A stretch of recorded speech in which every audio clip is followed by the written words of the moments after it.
10 minutes ago, Tom took a left off of the R445 dual carriageway and found himself on an unknown back road that sloped down sharply at first, but gradually leveled out after about a kilometer. There was a stark contrast between the two roads, and as paranoid as he knew it was, there was something oddly discomforting about traveling for nearly 100 miles on roads brightly lit by orange streetlights, only to suddenly travel down one where the only lights provided were from the driver's headlights and the cat's eyes that were dotted along the middle of the road. The car radio had finally lost signal, leaving Tom with the monotonous friction of the car tires on the unkept gravel the soundtrack for the rest of his journey. Keeping his eye on the road, he stretched out his left arm and began feeling around for the directions he had printed off from Google Maps, while steadily maintaining his right hand on the steering wheel. When his hand planted down on something slimy, he decided to pull over to have a more thorough look. Tom brought his car to a slow stop. The headlights switched off, and his soundtrack came to a halt, leaving him in eerie solitude in the dark, quiet countryside. The shadowy displays of the many thick, lush trees that shielded both sides of the road all disappeared out of sight from the windshield. He flicked on the compartment light just above him, making him feel secure again. He realized the oxymoron in that, feeling more secure from doing something that makes you easier to spot out alone in the middle of nowhere. He saw his sheet of directions buried under the many empty Red Bull cans and empty sandwich packets that littered the floor of his car, and picked them up. Just as he was studying the directions for the second time that night, his phone began to ring. It was his boss, Mark. "Hey, what's up?" "Tom? Hello, Tom?" "Yeah, Mark." "Jesus fucking Christ, Tom. I've been trying to get through to you for the past 15 minutes. Where are you?" "Signal's gone, man. I'm in the middle of nowhere. What do you want anyway?" "I'm just checking in to see if you are safe. You had me worried there, Tom. I thought you had been found out, or worse, bailed on me." "Bailed on you? What do you fucking take me for?" "Oh, here's an interesting question for you. What do you have to be worried about exactly? I'm a one here sticking my neck out, not you. Please enlighten me to the exact risks that you're taking here. Besides, it's only a water spring. Quit acting like it's fucking Area 51 or some shit." "Fuck you. You speak to me in that manner one more time, I am cutting you down to 10%. Are we loud and clear on that?" Mark had never threatened Tom before. It wasn't that it was an empty threat, though. Mark nearly always came well on his promises. Tom had just never heard him issue a bad one before. He just couldn't take him seriously because he was such a square. The first time that Tom had met him, he was sitting in his office and was wearing a checkered red and white shirt that was 2 sizes too big for him, along with this really short, horrific fluorescent green tie. Covering his face were wide, thick glasses that enlarged his beady little eyes to 3 times their size. He had badly receding hair that was greasily slicked back, with little curls that flicked up uncontrollably in different places. However, the one thing that Tom would never forget from that moment was when he laid his eyes on the framed poster of Magnum PI just above his desk. That, and the very first thing he had ever said to him, "I'm an Aquarius," before pointing to another framed poster of star constellations on the far wall. After that encounter, Mark earned the behind-his-back nickname of Asquarius, something which Tom was certain he was still unaware of. Tom imagined him to be the very last person that he'd be doing something this illegal with. All right, I'm sorry, man. I'm just a little on edge about this whole thing. Don't worry about me, though. You know you can count on me. At the moment, I'm just parked up on the side of the road, about maybe 5 minutes from the spring. I think there's 3 right turns coming up.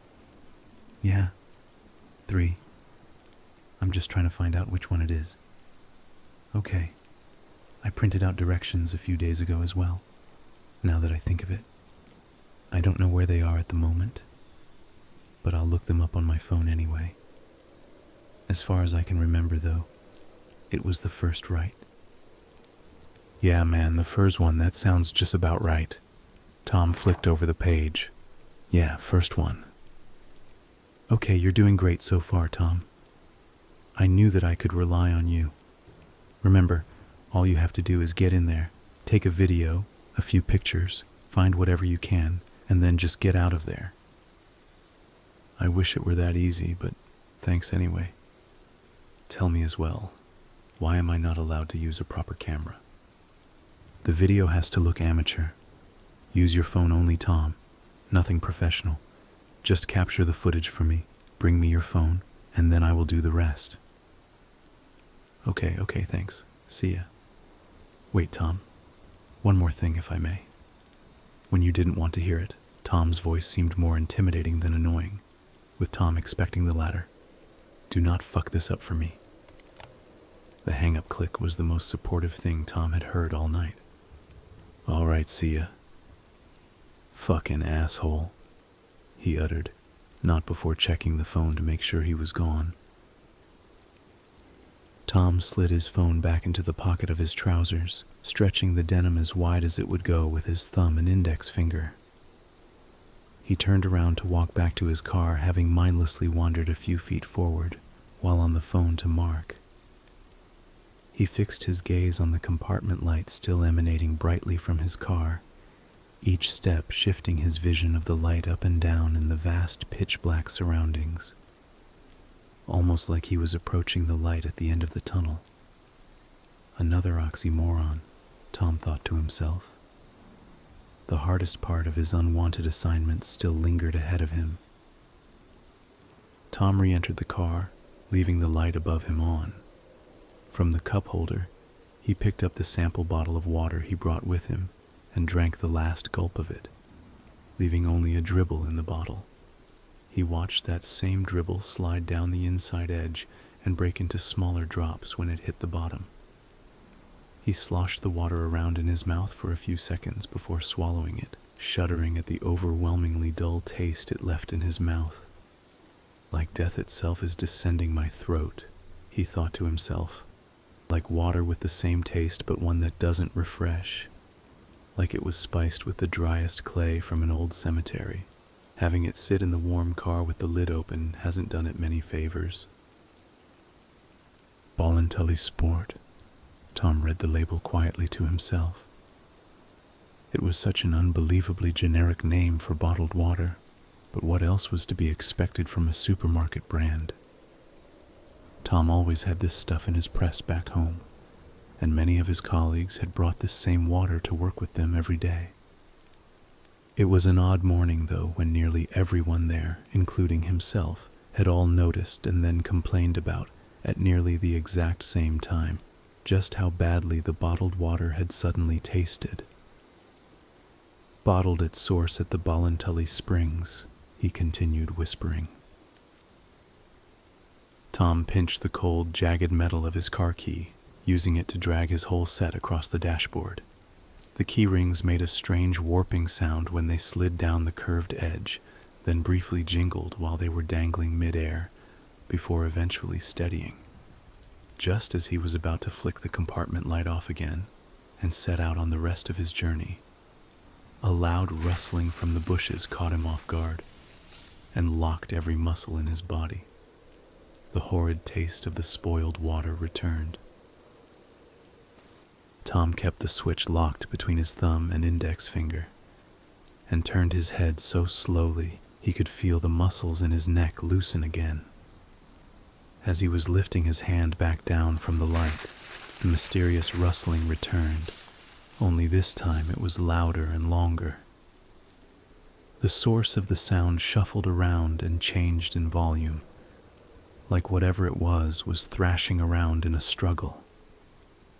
Tom jammed the key into the ignition when the sound got closer for the third time, and turned the key when it eventually quietened down again.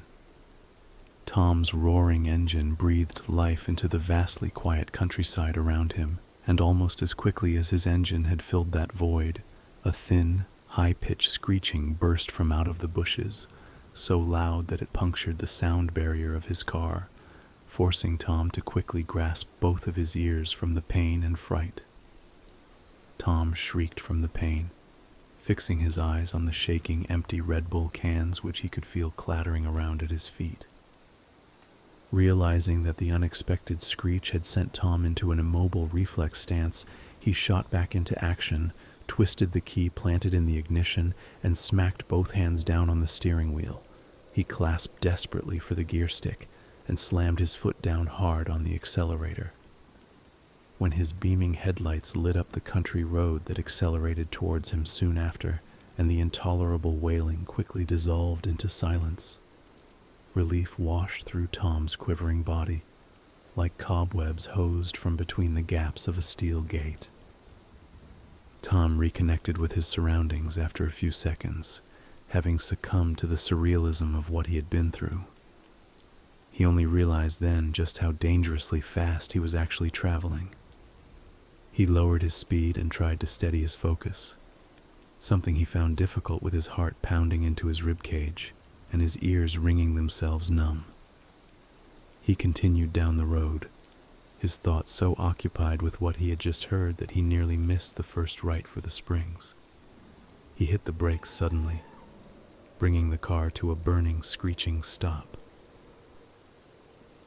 He turned right and continued down this road for a few minutes, his speed varying by how deep he had drifted off into his own thoughts.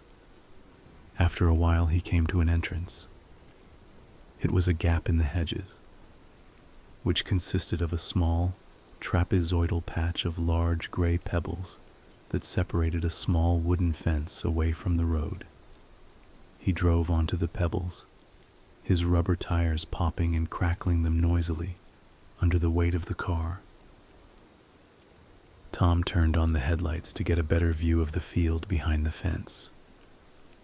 Why didn't I bring a torch? He thought to himself. Initially, the field looked very basic, just like a regular acre of grass for raising cattle. This can't be it, he thought to himself. Where's the valley? Tom approached the fence with caution. His headlights reflected a small plastic sign that was attached to the fence with black cable ties. This premises is protected by Kennedy Security, it read. When Tom reached the fence, he spotted a small valley that sloped down about a couple of 100 meters to his far left. Ballintully Springs. He was now certain that he had found them. Tom pulled his phone out from his pocket and rang Mark.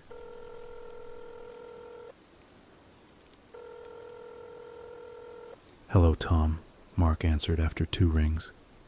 Hey, I found it. The springs? Mm-hmm. Good. Now, remember our arrangement. You get in there, pictures and video, then you find whatever you can and you get out. And please, try to be as quick as you possibly can. However, having said that, Tom noted a threatening change in his tone. You are not to come back to me empty-handed. If you do, you are done. Not just with this assignment, but with this company too. It's as simple as that. Are you serious? You're putting way too much pressure on me here, man. Mark paused for a second, then let out an impatient sigh. All right, Tom, you listen to me, and you listen to me closely. I am really fucking serious about this, Mark hissed. And I'm starting to think that you can't quite understand just how serious I am. Mark was beginning to really frighten him. The sudden venom in his tone had completely whitewashed Tom's preconceptions about him. All right, please, just calm down, man. You do not tell me what to do here. I wasn't telling, You do not tell me what to do, he repeated, roaring into the crackling phone. And you definitely do not fucking interrupt me when I am fucking talking to you. You'd be doing very well to know where you stand with me. You ambitionless, dead-end, slacking imbecile. I will spell this out for you just one more time, and you better make goddamn sure that you let me drill this right into that thick fucking skull of yours. I am the one who is giving the orders here. I am the one who tells you what to do. You do not tell me what to do. In fact, you don't even tell anybody in my company what to do. It's me to you. You stumble in late to work. You look like something a rat dragged out of the ditch, and you half your day away twiddling your thumbs, contributing nothing but speculative drivel to this paper. If this was any other way, I still wouldn't be the slacker who is way out on some lonely back road carrying out every order that is barked at them on the phone. If we had switched roles, it wouldn't even be 3 minutes before I would be all over you, like a white rook on a black pawn. You know what, Tom? I will gladly sit here and listen to whatever reasons you can come up with to try and whisker yourself out of this one. Go on. Please. Entertain me here. If Tom was not convinced that Mark could hear him shaking over the phone, he would have thought he was as silent as this night was cold. A long, wordless few seconds passed before Mark spoke again. That's what I thought. You do not tell me what to do here, Tom. You are the one who works for me. It isn't the other way round, and it never will be. Tom remained speechless. He could almost feel Mark's heavy, wet breathing coming through the speakers and sprinkling his right ear. He brought his phone down parallel to his chest and held it tightly in his hand, feeling a dizzying mix of blind rage and confusion. Slowly, he lifted the phone back up closely to his ear. "What is your obsession with this?" he asked softly, trying his best to compose himself. "Don't you get it at all, Tom?" he replied, sounding more condescending than angry this time. "The foul-tasting water, and how all those people are getting sick from it. The weeks and weeks and eventually months of investigations only for them to come up with nothing, not even a trace. All that hard work that has been put in only for them to find no detrimental cause. People out there have been doing all this hard work, but they've been doing it all wrong." "What do you mean? You do know I'm talking about the Ball and Tully scandal, right?" he asked mockingly. "You know, the case you're currently working on?" "Of course," Tom replied, progressively finding it harder to suppress his temper. "Hey, what do you know? You actually got something right." Mark paused for a moment after he said that. Tom remained silent. "Think about it, Tom. All those investigations that were conducted at the filtering plant, all for nothing. The answer has been floating around in front of everyone this whole time, but they have all been too busy with wondering why not, instead of reaching out, grasping it, and finding out what is." "Mark, I mean no disrespect to you here, but you're just telling me stuff I already know. I want to know what the deal is with you. Tom, why is it that when this began, the immediate assumption was that the company is at fault? What about the actual source of their water? Why has nobody thought that maybe, just maybe, the source of the water, the Ball and Tully Springs, are what the problem is? It's fascinating the extent to which people have just conveniently ignored it." "Convenient?" I say convenient because it plays right into our hands. But I'm not going to risk us letting this go unnoticed any longer. Eventually, we are going to be beaten to it. We have the opportunity here to grasp onto something that will make us big. We're going to break this scandal right open, Tom, and the public will be in disbelief at how blind they've been. Think about it, Tom. It'll be hailed as a landmark moment in journalism history, and the two of us will be at the center of it all, over some scandal at a mineral water company. I know that it doesn't sound like a big deal, And to be quite honest, it really shouldn't be. But the media, the public, the mystery surrounding it, and the failure to find any concrete evidence to support just what is going on, all of that together has blown this story way out of the proportions it should have never been in the first place. When we reveal that the answer was so simple all along, and that nobody up until us had even thought to look a little more closely at all the details, it'll be talked about for weeks, months on end. People will remember this story for years to come, but most importantly, they'll remember us.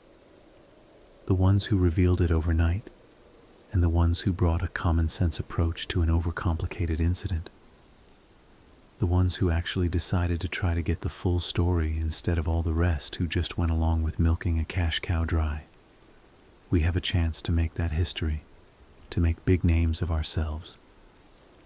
You should not deny yourself of that, Tom, and I will be hung out and left to dry before I let you even try to deny me that as well. I'm beginning to understand. Tom lied. I'm sorry, Mark. I should have known better. Although, man, there's something I gotta tell you about. What is it, Tom? Just a few minutes ago there, something real messed up happened.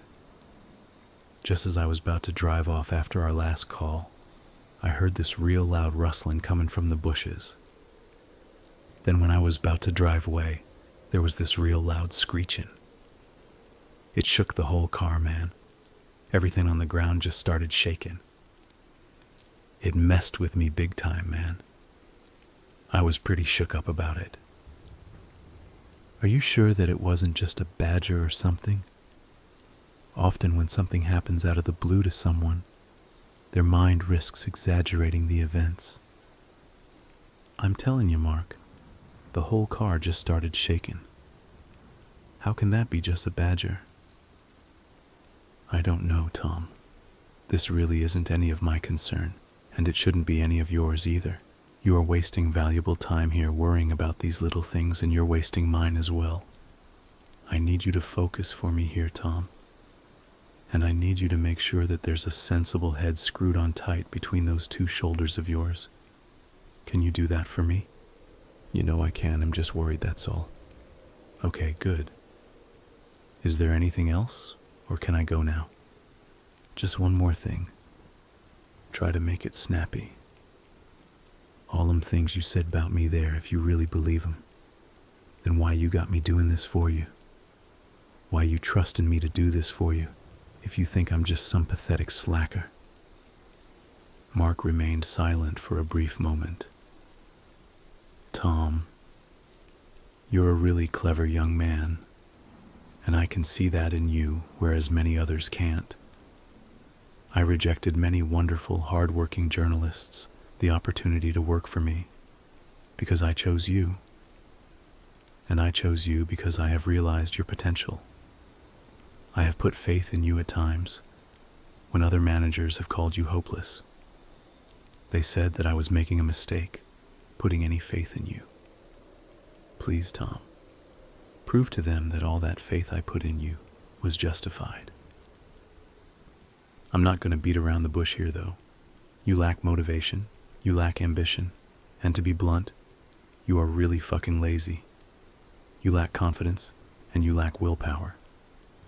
But Tom, I have seen what you are capable of.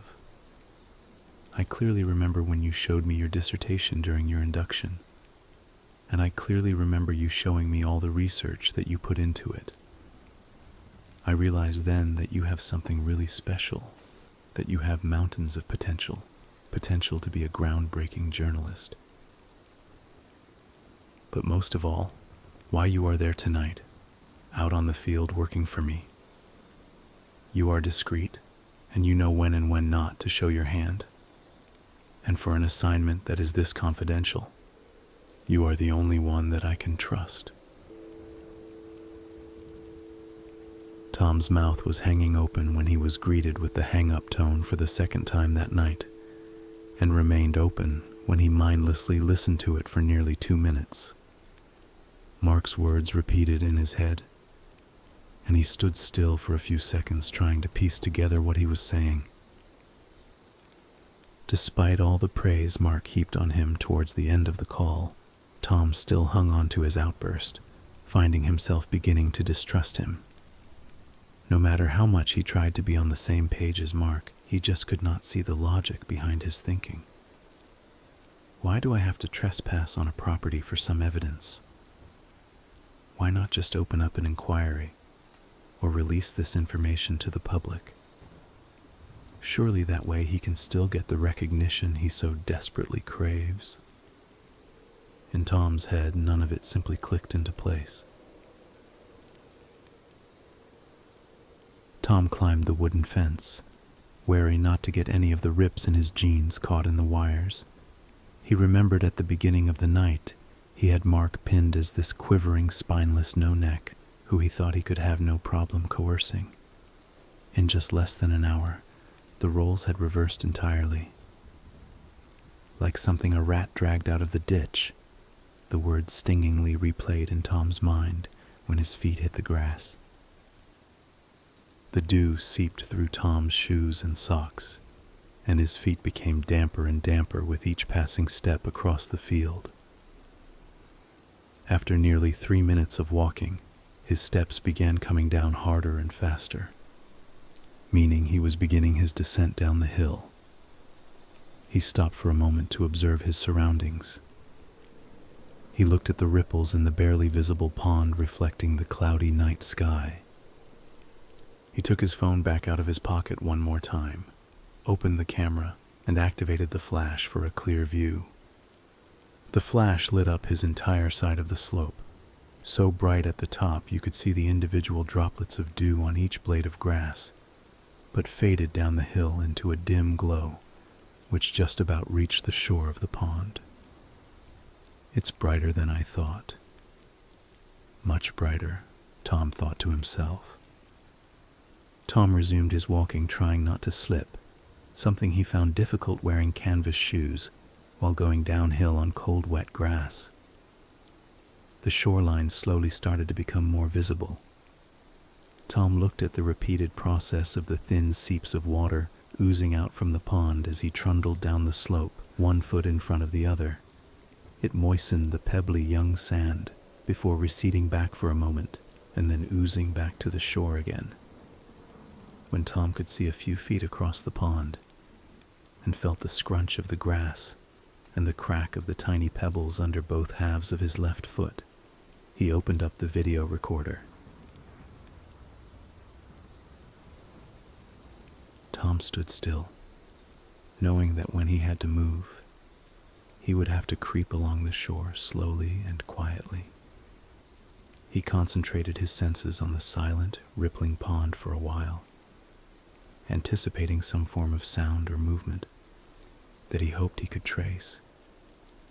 The ripples were heavy and traveled southwest for unexpected lengths before they perished out in shallower water. That's when something hit him. The night was mute, and the cool air was absent of even the lightest of breezes. A fish or a water beetle couldn't make that, Tom figured. So what's causing it? Tom kept directing the shining light across the pond, like a searchlight traveling through a midnight sky. He kept it still for a moment, studying the ripples as they crossed through the light before disappearing back into the surrounding shadows from which they emerged. He sidestepped slowly to the right, trying to move silently, hoping that it wasn't a creature causing the ripples, or at least one that wouldn't get spooked if it heard the slightest of sounds coming from a far-off distance. Tom meticulously controlled every muscle in his body, making sure not to make any sound that could scare away whatever it was causing the rippling. He sidestepped with total focus, doing so for what felt like a couple of seconds. He looked at the ground around his feet for any obstacles, and then back at this phone. When he looked at the time at the top of his screen, he noticed that 3 minutes had already passed. As strange as it was that time had just seemingly glided by, what had really worried Tom was how his battery had plummeted from 57% to 23% since he left his car. He dismissed his worry, though, and looked back to the lake, having made sure there was nothing ahead of him that could make a sound if he suddenly hit off it. He focused on the light, noticing that the ripples now crossed into the light at faster speeds and were starting to become more circular. "I'm getting closer," Tom thought. Tom suddenly hesitated when he caught a glimpse of a much fainter light at the far right corner of his eye. He could feel his eyes shifting right through to the back of his skull. Keeping the camera light fixed in its current position, he watched the mysterious glow shift deep under the surface for around a minute. There were hundreds of tiny, faded white particles, all fizzing upwards quickly before burning out. But the ball of light itself was fixed in a single position and remained on a continuous path, rising slightly up and trickling to the right very slowly. Tom moved the camera light around, searching for the area of surface that the ball of light was moving under. He discovered a small circular section where the water bubbled and lightly splashed up like a miniature geyser, and saw the ripples emitting outwards from around it. He watched it, dumbfounded by how silent it was. He tried listening to it intently, but all he discovered was that the silence of the midnight countryside had all of a sudden become more uncomfortably haunting. He placed both hands on his phone, trying to keep them both steady, charily following the ball of light as it very slowly made its way across the pond. He tapped the video record button on the screen of his phone just as the dimmer part of the camera light edged itself into the dense forestry of the right-sided bank. The ball of light became taller, and the top of it ceased to fizz upwards, becoming brighter and more consistent. It was like watching the reflection of the moon gliding across the pond in fast forward. The glow kept edging closer to the surface, approximately at the same rate that it was edging to the right-sided bank.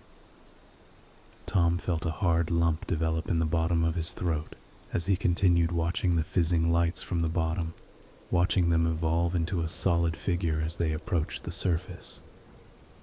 A feeling of morbidity struck him when they began to resemble something that was vaguely humanoid. "What the fuck?" Tom whispered to himself, the sound of his words augmented by the dead silence of the vast springs. His vision became directionless and unfocused, and his phone began shaking between the tight grasp of his two hands, causing the camera light to violently pulse around on the pond's surface. He breathed heavily in disbelief when he began to make out what looked like long, thick, shaggy dreadlocks that swayed slowly up and down below the inexplicably, rapidly bubbling water. The humanoid light stopped just before the bank of the pond. It remained there, perfectly still, its only movements being its bending body from the ripples, only seen through Tom's eyes. Tom desperately wanted to run, but the risk of triggering Mark's temper again with incomplete footage frightened him more than the mysterious glow from the pond. He felt like a caged mouse. Tom watched it remain stagnant, managing to control his hands so the light could remain more still. He kept the camera focused on it as still as he could, hoping it would soon dissolve, fizzle out, or all the particles would collapse to the bottom of the lake and simply disappear. He had hoped that if he came back with something like that, it would be sufficient enough for Mark to piece together a story. The light suddenly shot upwards out of the water, without even so much as a hum. The momentum sending thousands of tiny drops up into the air and spreading them out all around like debris from a blast. Tom, startled by the unexpected movement, tried focusing on it again after flinching, still feeling shaken up. When the drops of water all came falling down again, they fell back into the lake without making a sound. Tom froze when he fully analyzed the light. At first, his unadjusted eyes only saw a faint glow shaped like a cylinder. When his eyes attuned after the shock caught him off guard, he was finally able to make it out. He made out the bumpy, long, thin feet that pointed straight down, making its long, thin legs look like stilts. Then he saw its long, torn dress, and followed that up to its wiry, cadaverous arms that dangled from the weight of its pusillanimous hands that bore long, sharp, jagged fingernails. Up and up he followed it to its shaggy, clumpy, waving hair that crowned a head that hung at such a low angle it looked like the top of its spine had been slowly bent and then suddenly snapped, flinging her head so quickly forward that it opened cracks in the soft, decayed flesh on the unkempt skin of her neck, like a rubber that had been stretched outwards from a child trying to push the two ends of it together. The camera began violently bouncing around again. Tom tried to reason with himself, but her outward intrusion drained all the logic out of his mind. The only thoughts Tom could muster were the racing thoughts of the light's physical appearance. He watched the glowing being levitate through the footage he was capturing on camera. Like her, Tom was frozen still and was trying for the second time that night, for different reasons, his very best not to make a sound. The being remained completely still, levitating above the pond, with gradually less and less drips still mutely tapping into the pond as the seconds dragged slowly by. Tom continued to watch the motionless being through the recording video, peculiarly curious as to when it would finally start moving again, but terrified by the thought that it was going to start hovering towards him. He felt a shrill breeze caress his skin, feeling the stimulation of goosebumps prickle all down his arms and then all over his torso. His face and neck, the only parts of skin unsheltered by his clothing, felt like they had been sprayed lightly with water from a bottle and then swiftly frozen over. He continued to gaze at her on the screen of his phone, but the being only remained still, hovering in its fixed position above the water, its head slumped down into its chest, her crown pointing towards the dense cluster of trees on the right bank. Tom tilted his head up slightly and tapped the top of his phone to check its battery life. That's when he noticed there was a pale, inward crescent of light sheltering the peak of his vision. A sensation of doom fully consumed him. He looked back down at the camera, seeing the bright white woman was still floating above the water in the same position just off the bank.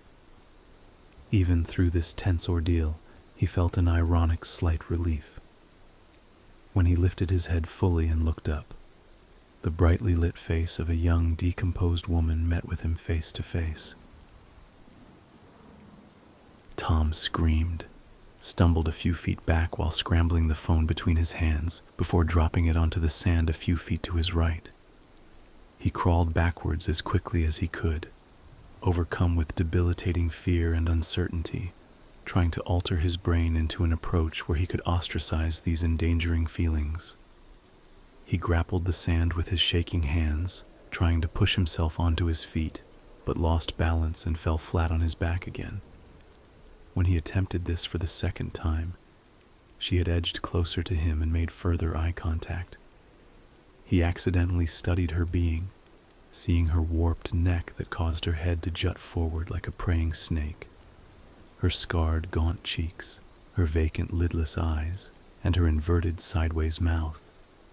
Everything bright white, all outlined in thin black lines.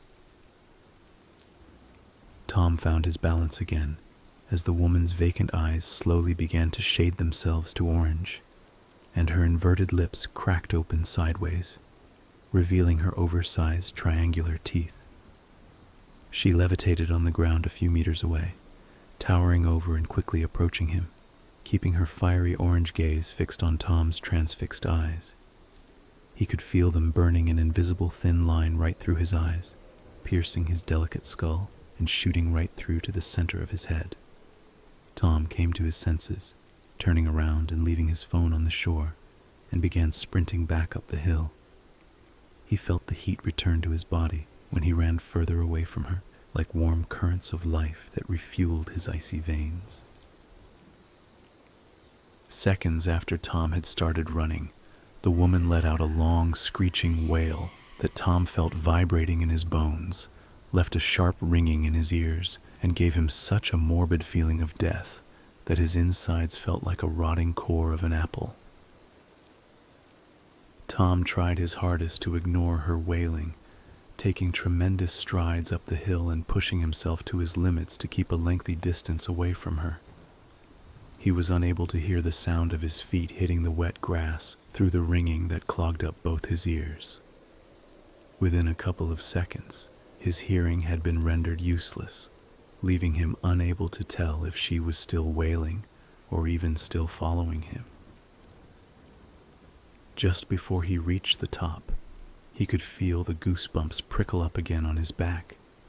He turned his cold neck back around, keeping the rest of his body racing forward, and he saw her enraged face, her fiery eyes staring right into his back, feeling them stare right into his soul and turning it into black, powdery ash.